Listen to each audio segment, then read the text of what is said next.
통통한 최신 테크 소식과 최신 제품 리뷰 통으로 전해드리고 있는 통통테크 엔진입니다. 네, 이번 WWDC 장장 2시간 동안 진행이 되었습니다. 나오지 않을 거라고 예상했던 M2 맥북 에어 공개가 되었고요. 메머드라고 이름이 붙여질 줄 알았는데 벤츄라라는 이름이 붙여진 맥OS까지 공개가 되었습니다. 내용이 정말 많기 때문에 우리나라에 해당되는 내용들만 맥, 아이폰, 아이패드, 애플워치 순으로 여러분들께 빠르게 정리해드리도록 할게요. M2가 탑재된 맥북 에어, M1 맥북 에어보다 30만원 높은 169만원 가격에 판매됩니다. 컬러풀한 색상과 화이트톤의 내부 디자인은 없었습니다. 오히려 그냥 펼쳤을 땐 노치가 적용된 리퀴드 레티나 디스플레이가 적용돼서 맥북 프로 같다는 느낌을 받았는데요.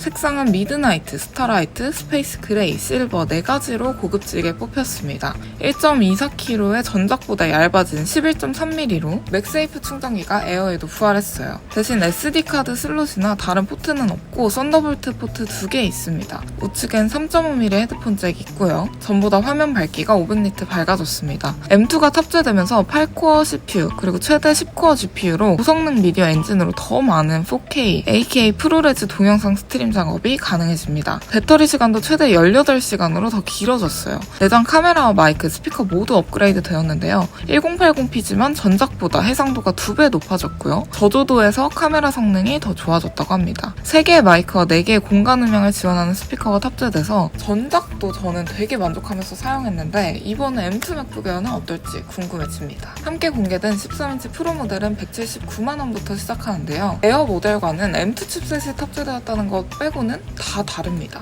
노치도 없고 맥세이프도 없습니다. 에어와 프로의 차이점은 프로가 쿨링팬이 있기 때문에 전력 효율이 더 높아서 성능이 좋다는 거죠. 배터리 시간이 최대 20시간이고 터치바가 있습니다. 새롭게 공개된 맥OS 벤츄라 설명해 드리도록 할게요. 네, 먼저 스테이지 매니저 기능인데요. 어떤 맥에서든 열어놓은 앱과 윈도우를 한 번에 볼 수 있도록 자동으로 정리해주는 기능입니다. 기존의 미션 컨트롤 기능을 통해서 이 다중 작업을 해왔다면 이 스테이지 매니저의 장점은 같이 사용하고 있는 앱들을 그룹으로 둘 수 있다는 거예요. 특정 작업할 때 필요한 앱 그룹을 만들고 창을 조정하거나 겹쳐서 사용하는 등 레이아웃을 본인의 필요에 맞게 직접 만들 수 있습니다. 네, 그리고 페이스타임 아이폰으로 하다가 집에 들어와서 맥북이나 아이패드를 딱 켰을 때 끊김없이 페이스타임을 연결시키는 이 핸드오프가 가능해집니다. 개인적으로 이번 업데이트에서 가장 감탄했던 기능 중에 하나인데요. 웹캠을 따로 사지 않고 우리가 갖고 있는 아이폰의 카메라를 웹캠으로 사용하는 기능입니다. 아이폰을 맥에 가까이 가져가기만 하면 아이폰이 카메라 입력 장치로 자동 전환되는 거예요. 무선으로 작동하기 때문에 선을 연결하지 않아도 되고요. 근데 대신에 이 액세서리의 가격이 궁금해지네요.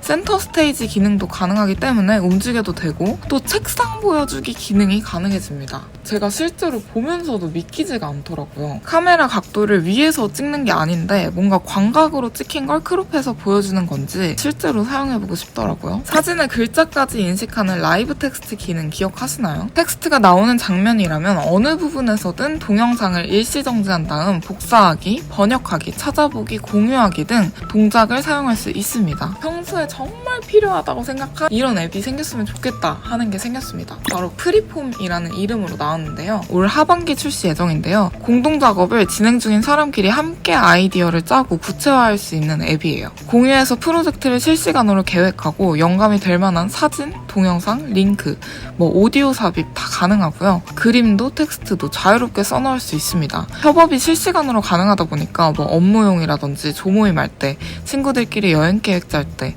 진짜 유용하게 쓸 수 있을 것 같아요. 메일 앱에서는 전송한 메일을 취소할 수 있어졌습니다. 사파리에 열어놓은 탭들을 그룹해서 저장할 수 있는 탭 그룹 기능이 있죠. 친구들과 공유할 수 있는 기능이 생겼습니다.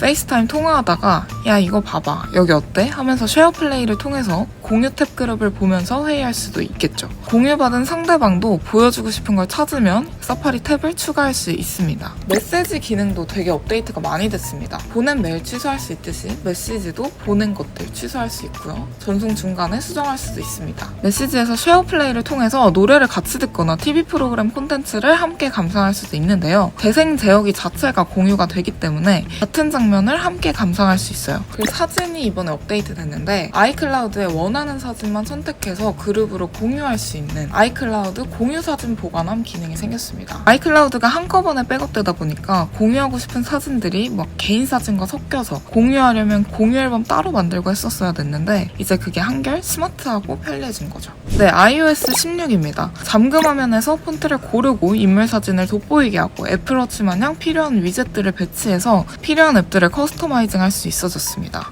날씨, 캘린더, 알람, 배터리 잔량, 활동 링 등 잠금 화면에서도 위젯을 설정할 수 있는데요. 실시간 현황을 잠금 해제하지 않더라도 볼 수 있습니다. 커스터마이징해둔 잠금 화면을 여러 개 설정할 수가 있는데 잠금 화면과 설정해둔 게 애플워치 같다고 보시면 될 것 같아요. 폰을 못 쓰는 경우에 저는 받아쓰기 기능을 잘 쓰고 있는데요. So I can switch between using voice and touch. 말하면서 바로 수정도 가능한 키보드와 함께 받아쓰기 기능이 가능해졌습니다. 말하면서 도중에 키보드로 타이핑하고 커서 움직이고 하니까 그때그때 자기가 막 떠오르는 것들을 생각이 흘러가기 전에 말하면서 기록할 때 되게 유용할 것 같더라고요. iOS 업데이트에는 앞서 말씀드린 macOS 기능들과 겹치는 게 있기 때문에 빼고 새로운 것들만 말씀드렸는데요. 적용 가능한 모델들은 이렇습니다. 네, 아이패드OS 16입니다. 스테이지 매니저라는 기능이 있는데요. 삼성의 덱스 모드 같이 아이패드 실행 앱들을 PC에 띄워놓은 창처럼 보이게 하는 모드라고 보시면 되겠습니다. 아이패드 사상 최초로 여러 개의 창을 겹쳐서 볼 수 있는 건데요. 앱 간의 전환도 부드럽게 사용 가능하고 자신만의 작업 레이아웃을 만든 다음에 단일로 써도 좋지만 사이드카로 듀얼 모니터 활용할 때 혹은 외장 디스플레이 연결해서 작업하다가 바로 드래그 앤 드롭해서 만든 파일을 옮기는 작업도 가능해집니다. 새로운 디스플레이 모드 두 가지가 생겼는데요. 정밀한 색상 처리가 필요한 작업에서 아이패드를 사용할 때 레퍼런스 모드를 활성화할 수 있다고 하고요. 다중 작업 시 우리가 스플릿 뷰 많이 사용하시잖아요. 디스플레이 스케일 모드를 활용해서 화면을 더 넓게 사용할 수 있다고 합니다. 게임 센터의 대시보드가 업데이트 됐는데요. 친구들이 플레이하는 게임, 목표 달성을 어느 정도 했는지 볼 수 있고요. 쉐어 플레이를 통해서 게임할 때 친구를 부르고 같이 할 수 있게 됐습니다. 네, 마지막으로 워치OS입니다. 이번에 운동이 생각보다 업그레이드가 많이 됐습니다. 운동 현황 보여지는 화면이 거의 다 비슷했었는데 이제는 그 운동 현황 화면들이 되게 다양해집니다. 실제 운동 선수들과 함께 협업을 많이 해서 크게 업데이트가 된 것으로 보여요. 심박수 영역에서도 현재 운동 강도가 어느 정도인지 영역을 표시해줍니다. 사실 각자 운동하는 방법이 다 다르고 인터벌로 운동하는 경우가 되게 많으시잖아요. 운동 루틴을 직접 짤 수도 있고 워치가 그 운동에 대한 피드백도 그때그때마다 해준다고 합니다. 실외 달리기 또는 사이클링 할 때 맨날 같은 루틴이거나 반복해서 이동하는 경로가 있다면 마지막 기록 혹은 최고 기록 경신을 목표로 설정할 수 있습니다. 보폭 길이나 지면 접촉 시간, 수직 진폭 등을 분석해주고 러닝 파워라고 해서 달릴 때 한 걸음 떼는데 드는 힘을 보여주는 수치도 이제 애플워치가 보여줍니다. 수영이랑 사이클, 달리기 활동을 이제 자동으로 감지해가지고 자동 전환이 일어난다고 하는데요. 그리고 복용하는 약을 기록할 수가 있는데 먹고 있는 약을 바로바로 찍어서 기록해두고 알림도 설정할 수 있습니다. 수면도 좀 디테일하게 측정해준다고 하는데요. 렘 수면, 코어 수면, 깊은 수면 등 기존 수면 분석보다 좀 더 정밀한 분석이 이루어질 예정입니다. 이 OS 업데이트가 적용되는 모델들은 이렇다고 하니까 참고해주시면 좋을 것 같고요. 제가 애플워치로 운동 측정할 때 좀 정확도가 떨어진다라고 느끼는 부분들이 있었는데 워치 업데이트가 이루어진 후에 정확해질지 궁금해지는 것 같아요. 네, 이렇게 해서 새롭게 공개된 제품과 OS 업데이트된 내용들 정리해봤는데요. 생각보다 제가 말씀드린 내용 말고도 자잘하게 업데이트된 부분들이 정말 많기 때문에 이번 이 2시간 WWDC 내용 한번 관심 있는 분들은 다시 한번 보시는 거 추천드리고요. 시간이 없으시다면 홈페이지 들어가셔서 요약된 내용 보시면 좋을 것 같아요. 베타 버전 공개되는 대로 바로 업데이트해서 여러분들께 이 기능들 실제로 보여드릴 테니까요. 통통테크 구독과 좋아요, 알림 설정까지 잊지 말아주세요. 그럼 우린 다음 영상에 만나요. 통화 뿅!